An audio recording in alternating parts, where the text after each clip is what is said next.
Ada Pak AHY, sudah masuk namanya. Puan Maharani menyampaikan bisa saja dengan Mas Ganjar Pranowo. AHY selaku pemimpin Partai Demokrat merespons ajakan dari Mbak Puan atau PDIP untuk melakukan pertemuan dan berbincang-bincang. Kami dialog tentang sistem pemilu dan juga rencana pertemuan antara Mbak Puan Maharani dengan Mas AHY. Nah, kalaupun misalnya ada upaya menggoda, Nasdem sendiri berkeyakinan bahwa Demokrat akan tetap konsisten itu ada dalam koalisi Persatuan dan Perubahan.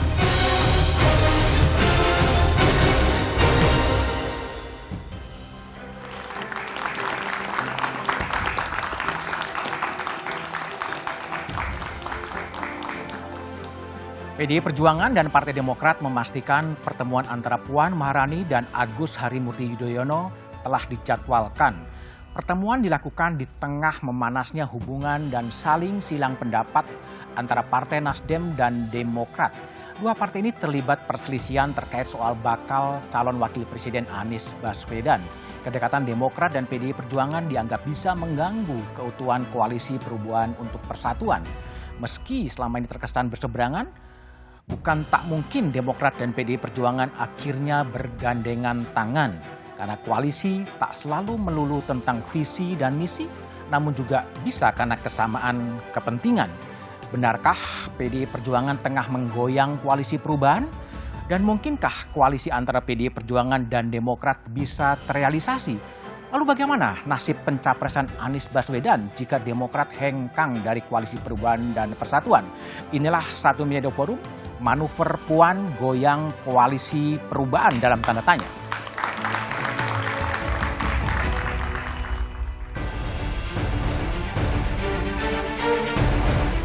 Jadi ini bukan suatu hal yang main-main, bukan godaan politik. Bagayung bersambut, pertemuan PDIP dan Demokrat pun berlanjut, membahas strategi hingga koalisi, hingga memunculkan spekulasi mungkinkah Demokrat pindah haluan usai lebih dari 1 dekade saling berseberangan. Apalagi pertemuan Puan Maharani dan AHY telah dijadwalkan. AHY selaku pemimpin Partai Demokrat merespons ajakan dari Mbak Puan atau PDIP untuk melakukan pertemuan dan berbincang-bincang. PKS dan Partai Nasdem memberikan tanggapan berbeda atas rencana pertemuan AHY dan Puan. Kan pilihan pilpres boleh beda, pengusungnya boleh beda, tetapi kan bukan berarti harus berpecah belah. Padahal jauh-jauh hari PDIP sudah menyampaikan melalui sekjennya bahwa dalam proses politik ke depan dia tidak akan pernah berkoalisi dan membangun komunikasi politik dengan yang namanya Demokrat. Kami jelas berbeda dengan Nasdem, Demokrat, dan PKS yang telah mengusung Bapak Anies Baswedan. Ya karena faktor antitesa Pak Jokowi, ya, tidak mungkin bergabung. Kenapa hal itu sekarang dilanggar? PDI Perjuangan berkilah, silaturahmi persahabatan antara partai politik sahih dilakukan karena belum ada kesepakatan. PDI Perjuangan itu juga merangkul, ya sambil menunggu toh lamaran dari Pak Anies Baswedan ke Demokrat juga belum turun. Di sisi lain, Partai Nasdem dan Partai Demokrat saling silang pendapat perihal kata sepakat untuk nama bakal pendamping Anies Baswedan. Mereka maksa pokoknya untuk AHY mendampingi Anies. Sebetulnya di sini kami tidak pernah memaksakan siapapun, nggak pernah. Rencana pertemuan Puan dan AHY jadi sorotan, bukan sekedar potensi Demokrat berubah haluan, tapi ancaman koalisi perubahan untuk persatuan bisa bubar jalan karena tak cukup suara dukungan. Hingga memunculkan pertanyaan, bagaimana bisa PDIP merangkul banyak dukungan, termasuk dari partai yang kerap berseberangan?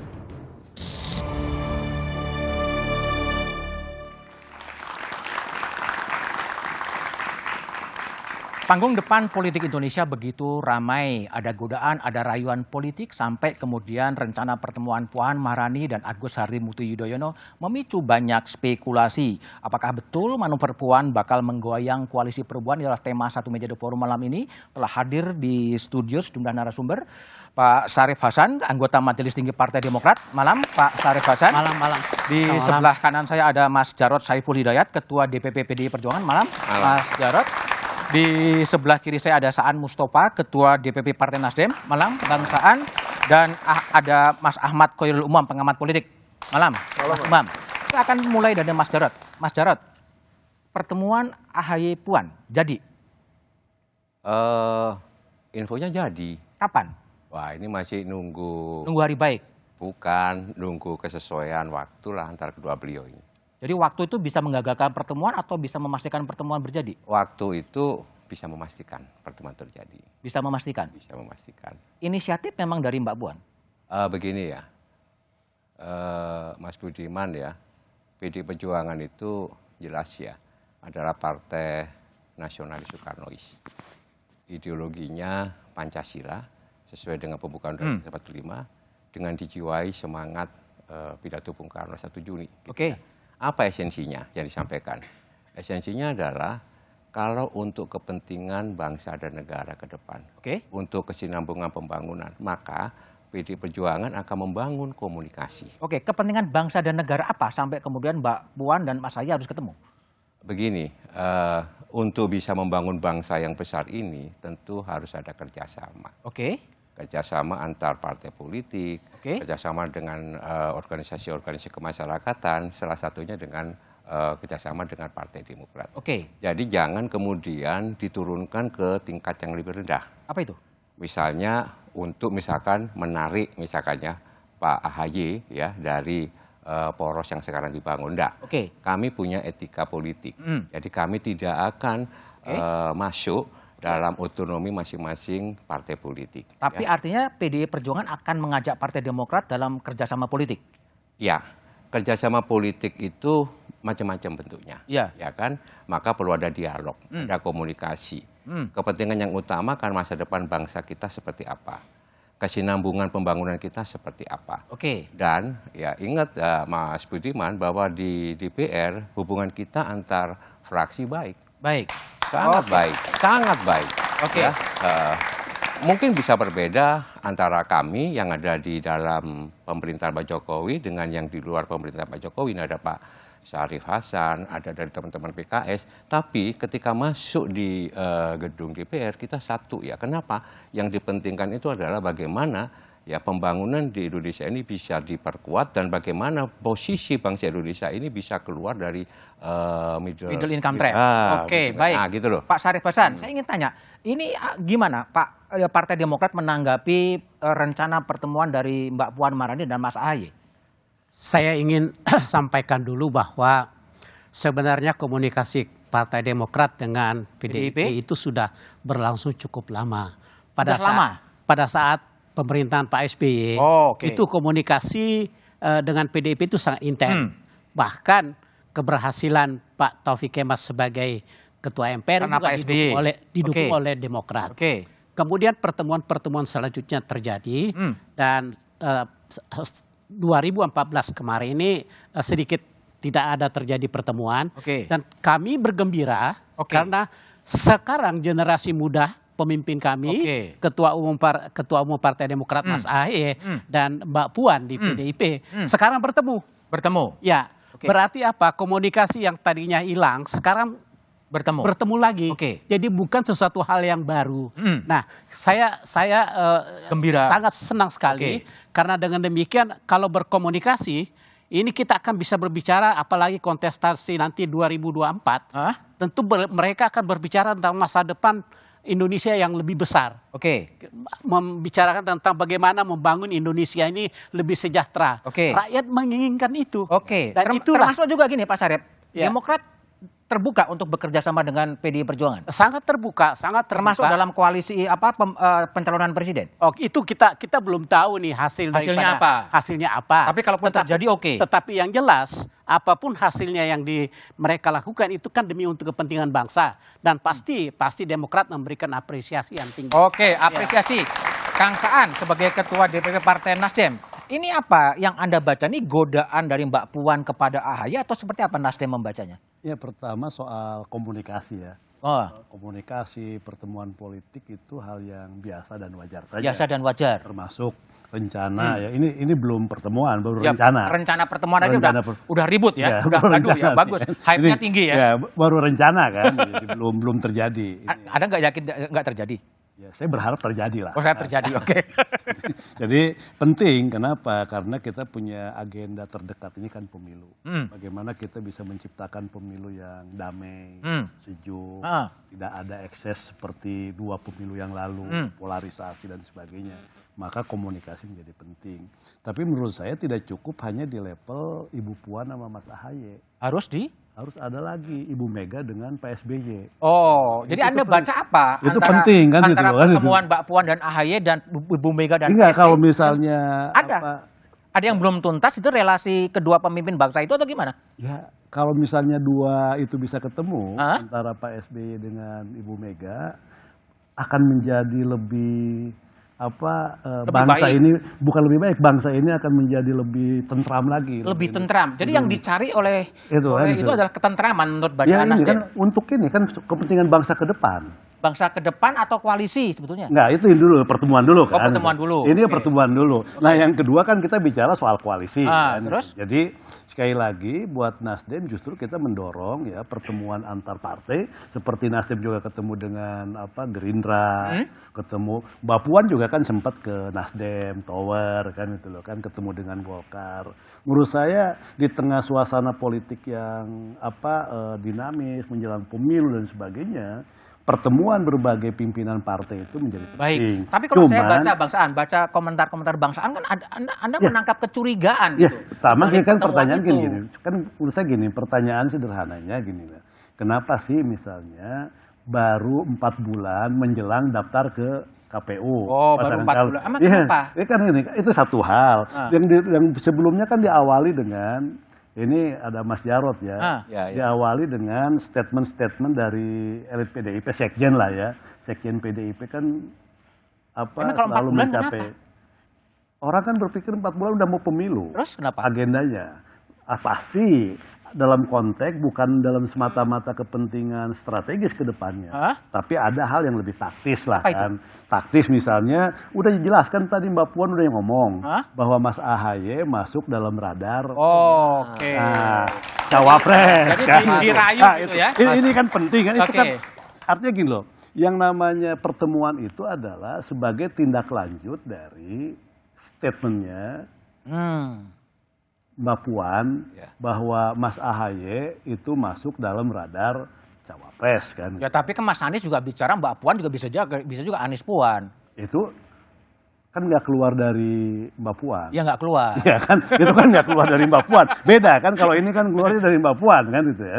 Maka penting untuk ditindaklanjuti sebagai sebuah keseriusan. Oke, gimana Mas Budiman? Begini loh, apa yang disampaikan oleh Mbak Puan itu apa salah? Bahwa sekarang ini kan banyak bakal calon wakil presiden. Itu enggak? Salah satunya Mas AHY. Mas AHY itu dilihat dari hasil surveinya juga lumayan bagus. Ya. Jadi disebut juga. Itu mau ditarik juga memang serius. Artinya Ganjar AHY gitu. Bukan begitu. Jangan kemudian diturunkan gitu. Kita belum sampai itu, dialog aja belum. Komunikasi aja belum. Terus pertanyaan saya, apakah kalau PD Perjuangan berkomunikasi, Mbak Puan berkomunikasi dengan Pak AHY, ya Mas AHY, apa nggak boleh? Kan boleh juga. Kan Mbak Puan selalu sampaikan bahwa untuk membangun bangsa kita ini tidak bisa sendiri-sendiri. Tidak bisa sendiri-sendiri. Ini harus bergotong royong. Inilah esensi dari Pancasila. Satu. Baik. Memang yang jadi pertanyaan adalah pertemuan antara AHY Puan ini betul-betul untuk kepentingan bangsa atau kepentingan yang lebih taktis? Kita bahas setelah jeda berikut ini.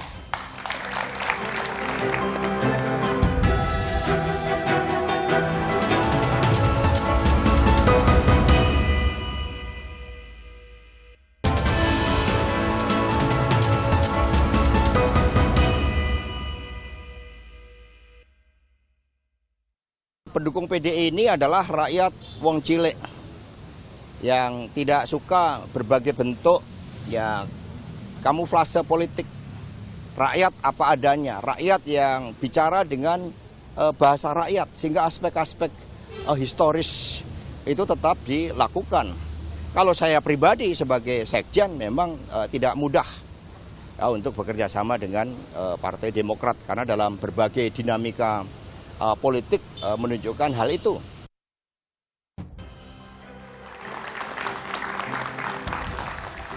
Oke, Mas Aan, sekjen 23 Juni 2022 mengatakan nggak mudah bekerja sama dengan Partai Demokrat. Sekarang agak berubah posisinya menurut Anda? Iya, kan memang statement tadi satu ya, nggak mudah. Yang kedua kan ada yang lebih tegas lagi. Bisa bekerja sama dengan partai apapun, kecuali dengan Demokrat dan PKS kan. Gitu loh. Kan jelas kalau dengan Demokrat lebih ke politis, kan. Kalau dengan PKS mungkin lebih ke hal-hal yang sifatnya ideologis. Kan. Nah, tiba-tiba dalam rentang waktu yang sekian panjang menjelang ke pemilu, tiba-tiba ini berubah haluan kan? Berubah haluan dengan cara berinisiasi untuk ketemu dengan Ketua Umum Demokrat. Mas AHY. Walaupun itu hak masing-masing partai kan, dan tentu sebagai fungsionalis partai di luar dua partai itu menghargai itu dan tidak ingin menghargai sambil bertanya-tanya gitu. Iya, menghargai dan tidak mau ikut campur. Kan? Tapi kita kan dua partai Demokrat kan sudah membangun koalisi. Dan sudah ada piagam. Piagam kesepakatan. Dengan berbagai butir macam-macam. Yang belum disepakati itu kan cuma satu hal saja. Baca Wapres. Itu soal calon wakil presiden kan. Gitu. Karena tapi nggak terancam kan? Sampai hari ini sih merasa nggak terancam. Tenang aja lah ya. Karena saya yakin Demokrat akan konsisten. Konsisten pada piagam itu. Oke, baik Mas Umam. Ini gimana Anda lihat tontonan panggung depan sekarang dan panggung depan dulu yang berubah, apa yang Anda baca sebetulnya? Yang saya baca dari respon Kang Saan, ada sikap legowo di sana, tapi terselip rasa cemburu yang kemudian begitu vulgar bisa terlihat. Legowo tapi cemburu. Tapi terlepas dari itu, Mas Budiman, bahwa kemudian agenda pertemuan antara Mbak Puan dan juga Mas AHY, saya pikir ini tontonan yang sangat positif dalam konteks pematangan demokrasi. Ini adalah etalase politik rekonsiliasi yang tidak mudah kita temukan, dan itu sudah 20 tahun, hampir 20 tahun terjadi, dan ini kemudian bisa menjadi antitesa bagi apa yang disebut dengan politik dendam, politik kebencian, baper dan lain sebagainya. Tetapi di saat yang sama, saya melihat ada ketika kemudian PDIP mengubah 180 derajat strategi politiknya, maka ada sense of urgency di sana. Dan saya berkeyakinan betul yang dilakukan oleh Mbak Puan, Mas Jarod, dan teman-teman, ini tentu atas sepengetahuan Bu Mega. Ini bukan atas... Urgensinya apa? Urgensinya tentu ada beberapa hal yang kita baca. Pertama, terkait dengan fenomena di mana tren elektabilitas Pak Prabowo mengalami konsolidasi yang cukup signifikan. Bukan hanya dalam konteks mempertahankan basis pemilih loyal dia di 2019, tetapi juga mengambil ceruk basis pemilih loyal dari Pak Jokowi. Dan itu adalah sebuah ancaman cukup serius. Bagi PDIP. Karena bagaimanapun juga itu akan berpengaruh terhadap elektoral Pak Ganjar sebagai capres PDIP. Kemudian di saat yang sama, kita tidak melihat ini sebagai sebuah bentuk pola negosiasi pada tahap awal. Tetapi bisa kita lihat sebagai bagian dari investasi politik, terutama ketika betul kalau misalnya kemudian nanti 3 pasangan capres-cawapres, maka kemudian akan ada putaran kedua. Putaran kedua itulah basis kekuatan yang menjadi swing power itu akan menentukan siapa yang akan menjadi pemenang. Di level itu saya pikir Demokrat memiliki kekuatan cukup signifikan untuk diperhitungkan oleh PDIP. Baik Mas Umam, Mas Jarod, ini juga PDIP juga cemas juga, khawatir juga dengan tren elektabilitas dari Pak Prabowo meningkat dan kemudian mengajak Demokrat. Gimana? Enggak juga. Enggak juga. Sekarang ini Mas Ganjar posisinya itu lebih tinggi lagi. Lebih tinggi lagi. Oke. Jadi kita tidak hanya berpikir itu ya. Tidak berpikir elektabilitas ya. Tidak berpikir itu, tapi kita berpikir bagaimana bangun bangsa kita ini harus bersama-sama, gotong royong. Itu yang selalu disampaikan oleh Mbak Puan ya. Tapi bahwa berubah haluan politik dari dulu yang Mas Hasto katakan dengan sekarang? Mbak Hasto kan sampaikan bahwa tidak mudah memang. Tidak mudah? Tidak mudah. Tapi bukan berarti tidak bisa gitu? Ya. Oh, oke. Nah, ini adalah satu inisiatif yang baik. Bahkan Mas Hasto sudah menyampaikan ya, itu Saudi Arabia sama Iran, Sunni sama Syiah aja susah sekali ketemu ya. Oke. Ketemu kan gitu ya. Ini bagus ya untuk bisa bangun dialog yang produktif ya antar anak-anak muda. Oke, jadi setelah kemudian jadi Mbak Puan dan Mas Ahaye sebagai perantara gitu sebelum pertemuan Bu Mega dengan Pak SBY. Begini, Mbak Puan ini kan ketua DPP partai. Oke. Ketua DPR RI. Oke. Ya, punya pengalaman politik yang sangat panjang, yang digembleng ya mulai sejak SMA sampai sekarang. Dan ingat bahwa Mbak Puan itu diberikan tugas oleh Ketua Umum, oleh Ibu Mega untuk membangun komunikasi. Dengan siapapun? Dengan partai-partai politik, dengan organisasi-organisasi kemasyarakatan. Dan beliau sudah lakukan itu. Termasuk sudah juga berkunjung ke Nasdem. Oke. Ya. Ini mau ketemu sama Mas Ahaye. Dan kita terima kasih respon dari Partai Demokrat itu welcome juga. Yang menyambut gembira juga. Artinya kalau dalam pertemuan berikutnya nanti kemungkinan Bu Mega dengan Pak SBY.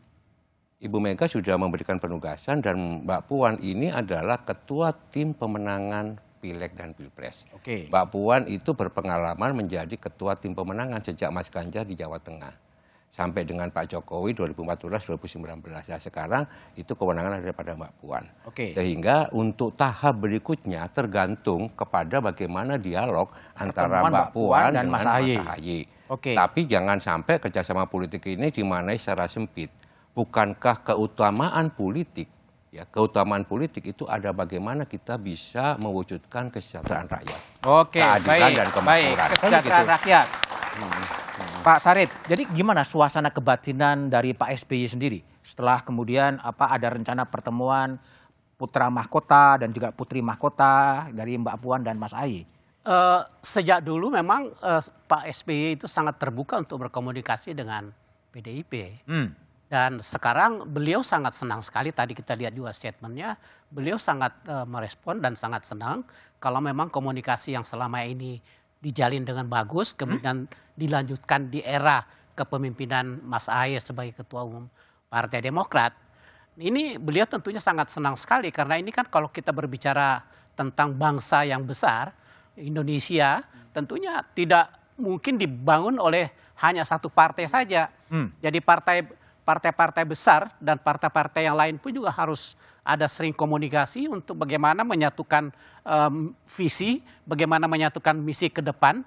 Dan kalau ada perbedaan, dipersempit perbedaan itu. Nah, itulah makna daripada komunikasi. Nah, kami tentunya sangat berterima kasih. Pak SBY juga sudah menggarisbawahi bahwa memang ini adalah satu momen yang bagus. Tapi harapan dari Demokrat setelah pertemuan Mbak Puan dan Mas Ahaye akan juga ada pertemuan Bu Mega dengan Pak SBY? Nah, itu begini, Pak SBY sekarang itu kan sebagai Ketua Majelis Tinggi. Day by day politik itu sudah tidak in charge. Ya, nah saya juga melihat di posisi PDIP juga demikian. Ya kan? Nah, tentunya kalau kita berbicara jangka panjang, bisa setahun lagi, bisa 2 tahun lagi, itu tidak tertutup kemungkinan pemimpin-pemimpin bangsa ini yang sudah berprestasi, negarawan-negarawan yang sudah berprestasi, presiden-presiden yang sudah menunjukkan prestasinya, semuanya itu akan bertemu dalam satu forum. Itu ideal banget ya, artinya memikirkan kesejahteraan bangsa, kemaslahatan bangsa. Tapi yang level praktikal, kalau menurut Pak Sarip mungkin nggak ini pertemuan antara Mbak Puan dan Mas Ahaye masuk dalam sebuah kerjasama politik ke Pilpres? Begini, kita belum tahu apa yang akan dibicarakan, tapi saya yakin bahwa mereka menyamakan persepsi bagaimana membangun bangsa. Itu jelas. Membangun bangsa untuk membangun koalisi ya? Membangun koalisi mungkin saya tidak tahu, karena kita belum tahu. Kita nggak bisa berandai-andai. Nggak bisa berandai-andai. Yang jelas, tapi kalau harapannya gimana? Yang jelas sekarang ini PDIP kan juga sudah mengerti bahwa Partai Demokrat sekarang berada di koalisi perubahan dan persatuan. Dan saya juga melihat dari statement beliau bahwa mereka menghargai itu. Nah, kami pun juga sebaliknya kami juga menghargai posisi PDIP. Nah, sekali lagi tentunya posisi masing-masing ini kita saling menghargai dan kami tetap konsisten di tim kecil 8, tim 8 itu komunikasi berjalan terus dan sangat progresnya sangat bagus sekali. Artinya tidak ada sesuatu yang patut dikhawatirkan di koalisi kami. Nah, sekali lagi kita tunggu saja. Kita tunggu ya. Apa hasil pembicaraan kedua pemimpin muda ini yang menjadi harapan bangsa ke depan. Kita berbicara Indonesia yang lebih besar. Lebih baik dan lebih besar. Oke. Betul. Kang Saan, jadi kalau Kang Saan lihat, kalaulah pertemuan ini terjadi, antisipasi dari PKS dan Nasdem terhadap pertemuan Mas Ahaye dan Mbak Puan seperti apa sih sebenarnya? Ya, kita pertama tentu ya, kita berusaha semaksimal mungkin agar bangunan koalisi yang sudah dibangun antara Nasdem, Demokrat, dan PKS ini kan tetap solid. Tetap utuh, solid. Tetap utuh, tetap solid kan. Ini kan karena masing-masing yang terkait dengan kesepakatan itu kan sudah dituangkan semua. Yang terkait juga terkait dengan soal calon wakil presidennya juga semua sudah sepakat diserahkan kepada calon presiden ke Mas Anies kan. Siapapun yang dipilih oleh Mas Anies. Nasdem tidak mempersoalkan apakah yang dipilih nanti oleh Mas Anies dari internal koalisi ataukah dari luar koalisi, itu tidak ada masalah bagi Nasdem. Yang penting Mas Aniesnya merasa yakin dengan pilihannya bahwa ini bisa bekerja sama, ini yang terbaik dan ini mampu memberikan dampak elektoral ketika Pilpres dimulai. Jadi sekali lagi salah satu bentuk antisipasi kita dengan tidak punya praduga ya, kita ingin bahwa koalisi ini tetap solid. Solid ya? Itu aja. Oke, sebetulnya bagaimana sih ancaman Demokrat yang katanya akan mengevaluasi kalau Ahaye tidak segera dideklarasikan sebagai capres? Tunggu setelah jeda berikut ini.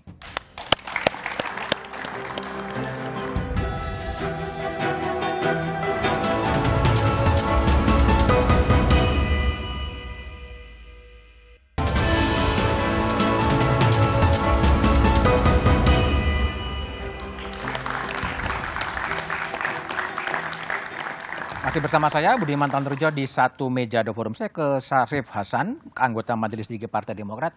Pak Syarif, saya dengar beberapa elit Demokrat sempat quote-unquote mengancam akan mengevaluasi koalisi kalau kemudian cawapres dari Mas Anies tidak segera dideklarasikan. Sekarang udah pertengahan Juni dan belum ada. Apa yang terjadi sebetulnya?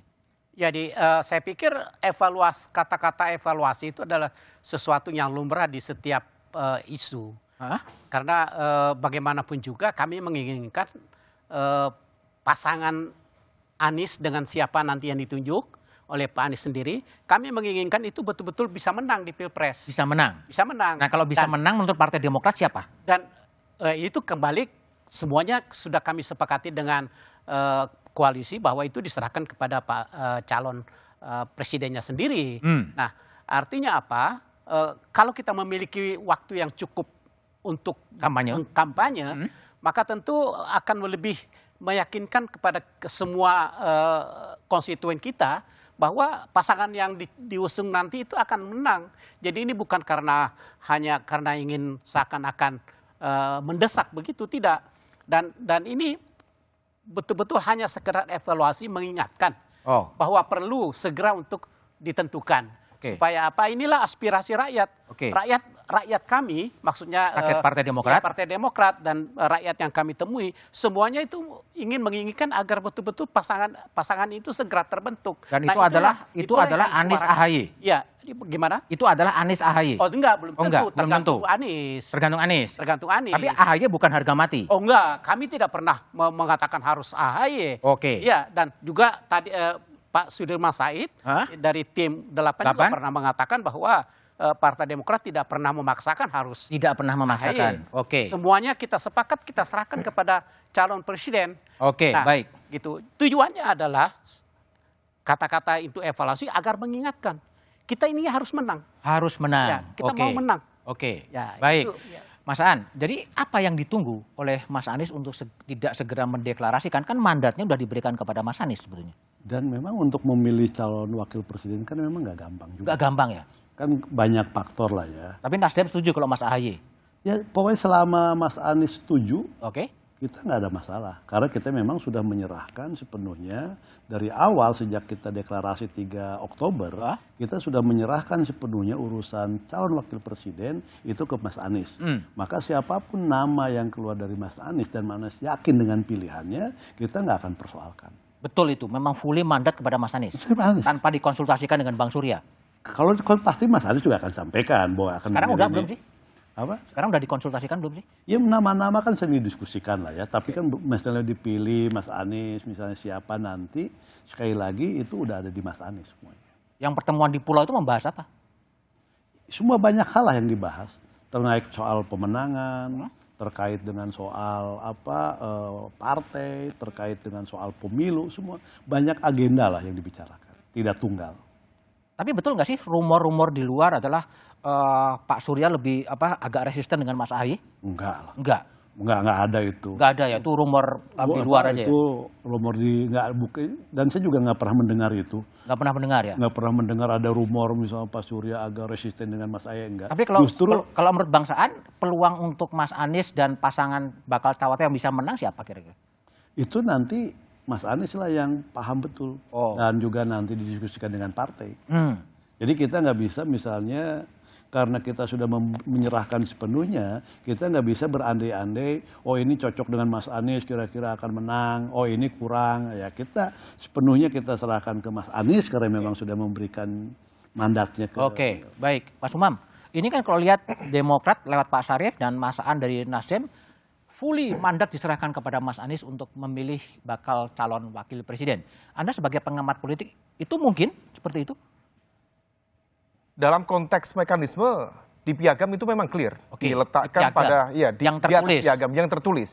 Tetapi tentu itu tidak akan lepas dari proses pertimbangan cukup panjang dari stakeholders, terutama pada elit-elit partai politik yang menjadi pengusungnya. Oleh karena itu, sepertinya saya menangkap ada gap komunikasi dari Anies Baswedan sendiri kepada elit-elit itu. Karena bagaimanapun juga gap komunikasi dalam arti untuk meyakinkan mereka bahwa pilihan ini adalah yang terbaik bagi Anies. Nah, kalau misal memang tidak ada barrier, tidak ada resistensi di sana, sepertinya cukup lancar-lancar saja. Dan di level ini, kalau misal kita cermati Mas Budiman, sebenarnya begitu mudah. Kalau misal memang otoritasnya sudah diberikan kepada capres, tinggal semua nama-nama potensial diletakkan di sana.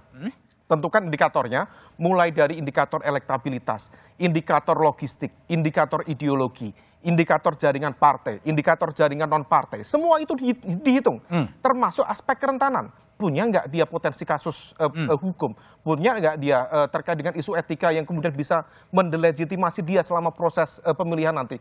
Semua itu dihitung dengan cukup mudah, dengan pembobotan skala berbasis itu teorinya kan memang gitu, tapi kan kelihatannya ada saling ngancam, mengevaluasi, melakukan ini, melakukan itu. Di level itu, saya berkeyakinan nama itu sudah ada, tetapi nama sudah ada, tinggal butuh keberanian dari capres dalam konteks ini Anies Baswedan untuk meyakinkan stakeholders itu. Kalau misal kemudian sudah diyakinkan, saya pikir tidak ada masalah. Nah, inilah yang kemudian ada situasi yang kemudian sepertinya terjadi goncangan kecil yang kemudian kalau tidak diantisipasi bisa menjadi besar, dan ini sepertinya bisa dimanfaatkan dengan baik oleh teman-teman PDIP. Oke, Mas Umam, kalau Mas Umam baca ya, seandainya kemudian AHY tidak menjadi bacawa pres, sementara sekarang ada rayuan dari Mbak Puan untuk komunikasi, mungkin nggak kemudian Demokrat pindah? Kalau ditanya mungkin atau tidak, jawabannya mungkin. Mungkin. Bagaimanapun juga, memang ada aturan terkait dengan fatsun politik yang harus dihargai. Tetapi di dalam konsep umum terkait dengan koalisi itu our politics is about sharing, power sharing. Power sharing. Anda dapat apa? Who gets what? Kalau misal kemudian Nasdem misalnya mendapatkan leverage secara elektoral dari Mas Anies, karena bagaimanapun juga pengusung utama Mas Anies, kemudian PKS sudah mengajukan nama, Demokrat mengajukan nama. Kalau misal PKS sepertinya ada nggak yang marketable secara politik? Kalau misal tidak ada, maka kemudian. Tapi jangan-jangan power sharing ini yang belum selesai. Power sharing ini barangkali sudah selesai atau sudah selesai, tetapi yang terpenting adalah meyakinkan stakeholders tadi itu. Itu yang masih jadi PR. Itu yang sepertinya masih ada barrier di sana. Nah, kalau misal hal itu terjadi, yang diperlukan itu karakter atau sikap leadership yang lebih firm, lebih assertif dari Anies Baswedan sendiri. Karena by regulation terkait dengan piagam koalisi, otoritasnya sudah diberikan kepada dia. Ini ibaratnya hak veto. Tetapi kalau veto itu tidak dilakukan, tidak digunakan, artinya there is something there. Oke. Mas Jarod, saya ingin tanya, apakah kemudian ketidakpastian bacawa pres dari Mas Anies inilah kemudian yang membuat manuver Mbak Puan ngundang AHY? Saya ini pribadi ya berdoa supaya Mas Anies segera menyampaikan. Karena sudah lama sekali kan, sudah 7 bulan, ya kan, menyampaikan, gitu kan sudah solid, kan gitu tadi sampaikan sudah solid ya, kemudian sudah utuh, itu semakin disampaikan semakin baik. Kemudian kami tahu etika politik, kita di poros yang berbeda, di gerbong yang berbeda, ya. Makanya kami selalu menyampaikan, Bu Mega selalu menyampaikan bahwa ini bukan koalisi loh, ini kerjasama antar partai politik karena sistem kita sistem presidensial, kan gitu kan ya.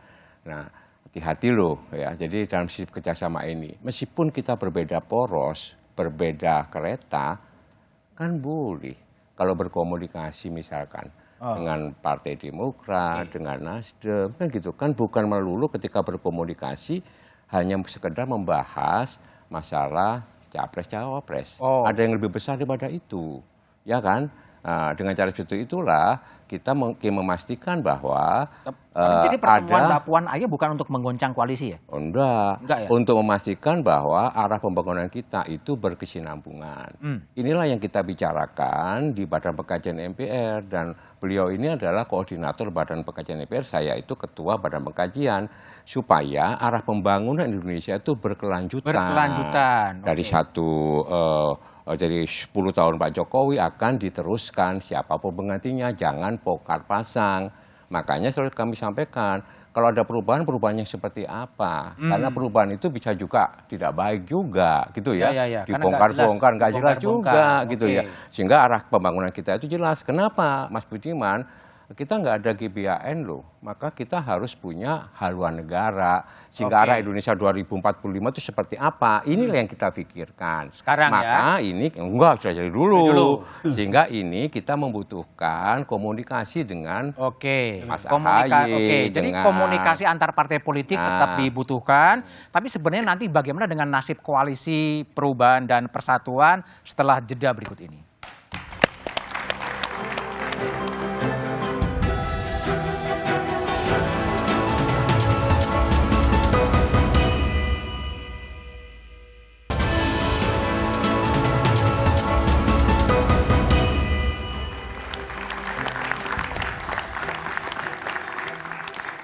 Masih bersama saya Budiman Tanrujo di satu meja The Forum. Saan Mustafa, dengan banyaknya rayuan, godaan politik, koalisi perubahan dan persatuan akan tetap solid sampai 14 Februari 2024? Saya termasuk yang berkeyakinan solid dan akan terus berusaha membuat koalisi ini tetap solid untuk bisa menghantarkan calon presiden yang sudah disepakati oleh Partai Nasdem, Partai Demokrat, dan PKS itu menjadi calon presiden, dan akan berusaha semaksimal mungkin di 14 Februari 2024 menjadi presiden.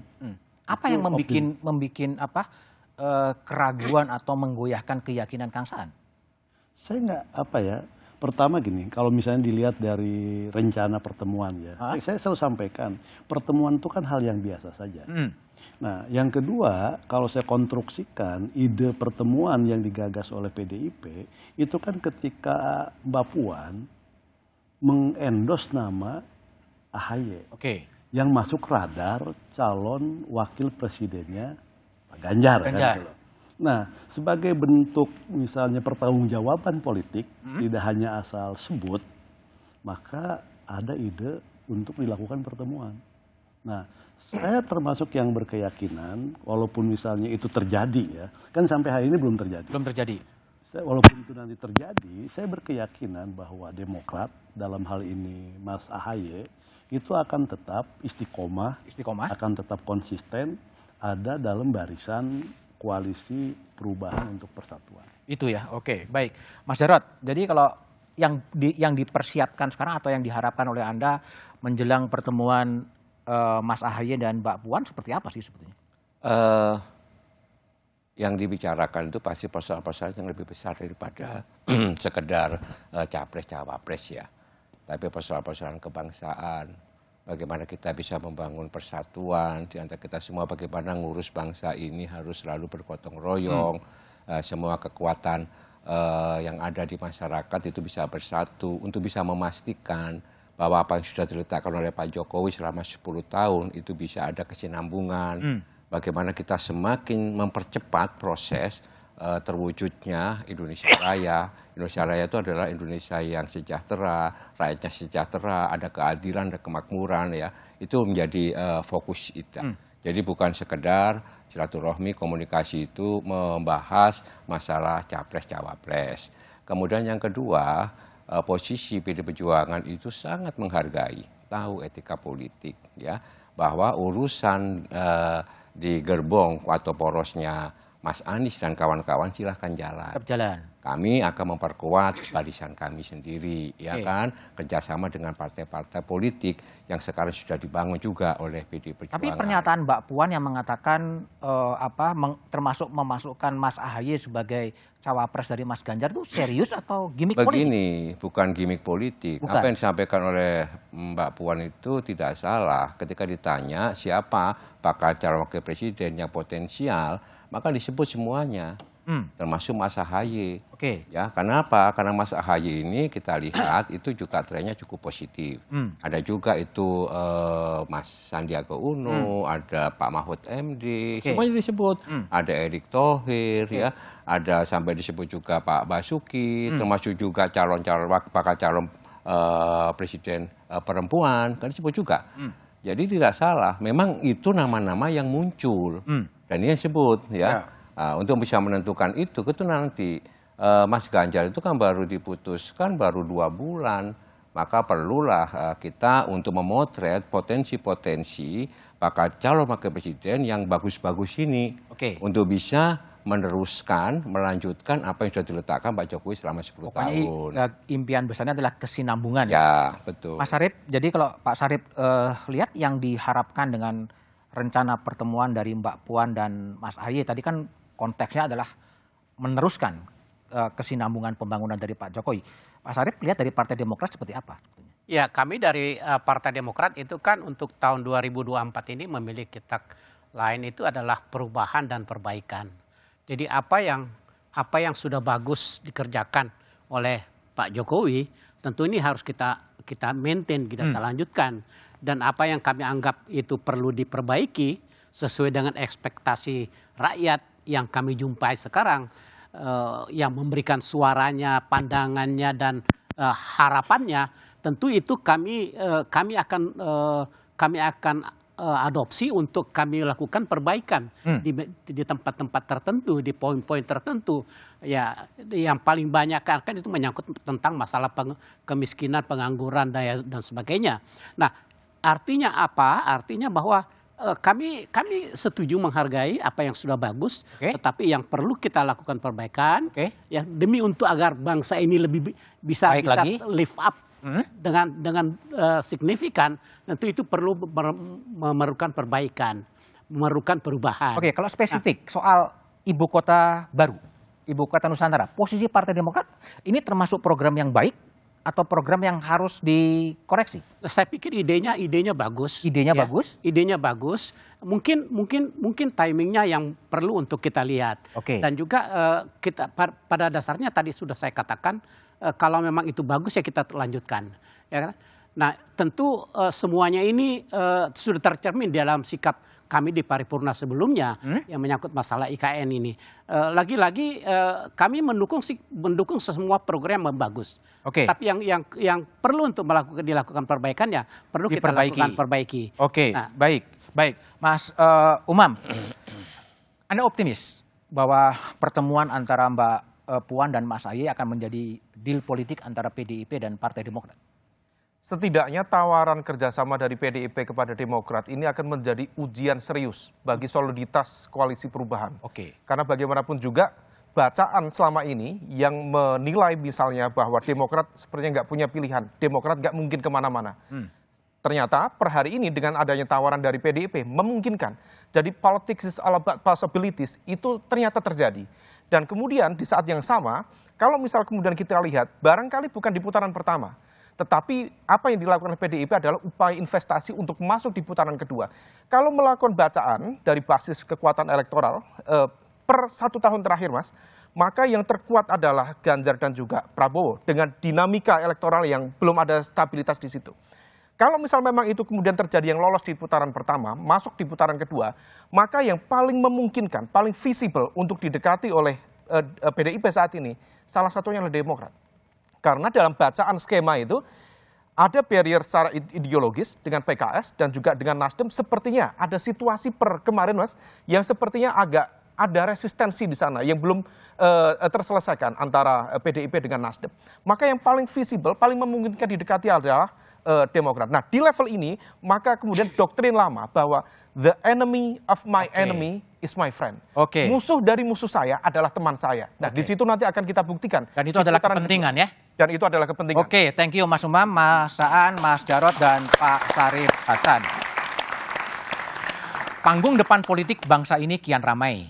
Elit politik bermanuver ke kiri, ke kanan. Rayuan politik diumbar ke semua jurusan guna memperebutkan tiket menuju ke kekuasaan.